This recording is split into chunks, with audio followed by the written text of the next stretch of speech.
Hey everybody, I'm Ty, founder of Wood Window Rescue, and today I'm going to solve a common problem that a lot of us find with our old wood windows.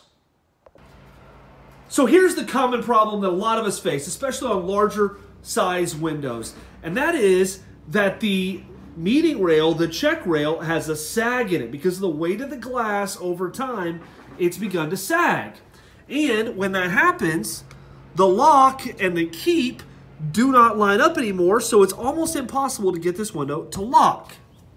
Now you could do a total renovation of this window, completely redo it, fix the lower check rail so that the window would lock appropriately, and that would be great because that would reduce the air infiltration that comes when the window won't shut right.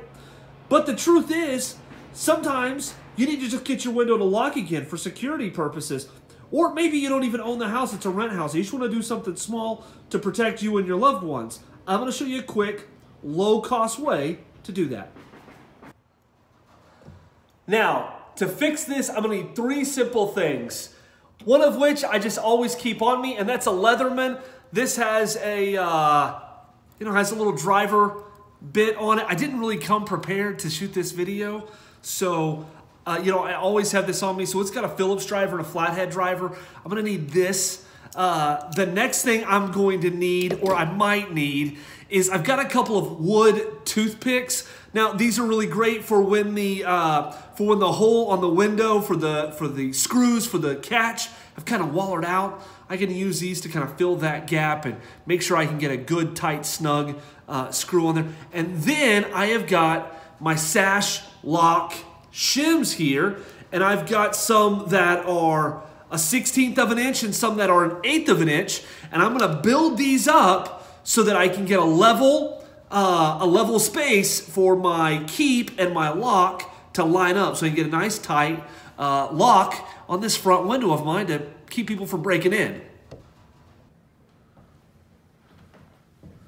Okay, so I'm going to start with these 1/8 inch here, and I'm going to build that up. I got a feeling it's going to take about 3 of them. So I'm going to kind of stack those up there like that. I'm just going to test it out.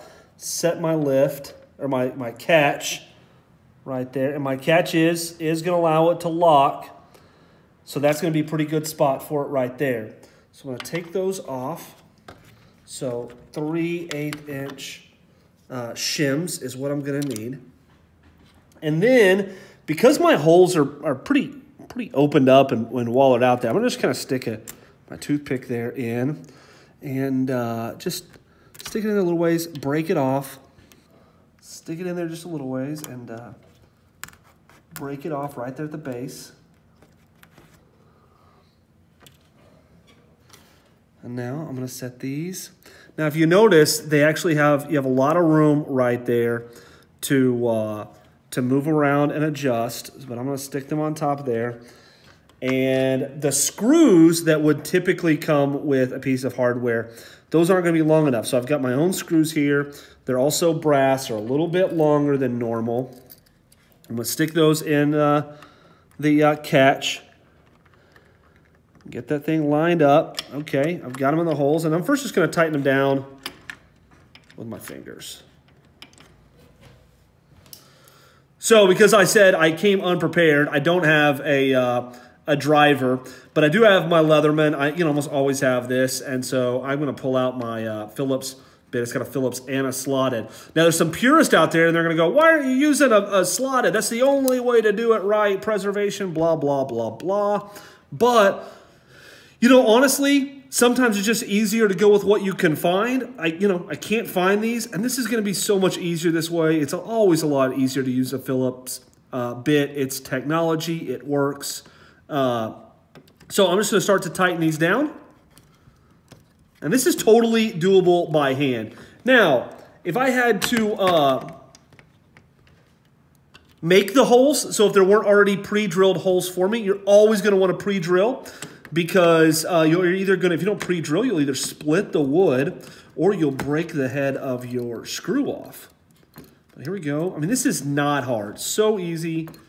But I am getting it locked down pretty tight. I can feel it snugging up against the lock there. And I'm just going to tighten these up until they're pretty tight by hand. This is not something you're going to want to use a power tool for. I wouldn't recommend using a drill, and definitely would not recommend using an impact for this, because both of those things are going to mar up your screw. They can mar up your beautiful hardware, and we wouldn't want to do that. So there we go.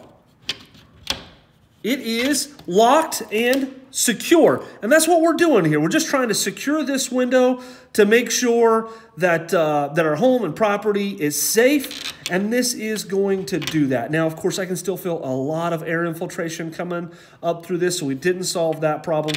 But we definitely have made the window much more secure and able to safely lock. So there you go. There is a simple way to fix that window that just won't lock, that's got that big bowed sash. There's a simple way. It's just going to cost you a few bucks and a few minutes. If you'd like to pick up some of those sash shims, you can pick those up in our store at woodwindowrescue.com.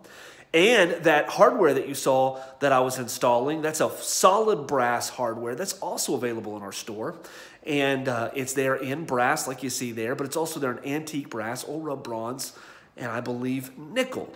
So you can pick that up there. The toothpicks I was using, you could just pick those up about anywhere, maybe in a cupboard. And of course, you know, I'm using my Leatherman, but you can use anything. Like I said, just kind of stay away from the power tools. They're not going to work so well on this application. I just want to thank everybody for watching this video. And, you know, I want to remind everybody, you can rescue it yourself. You can ROI, and we are here to help. Thanks for watching.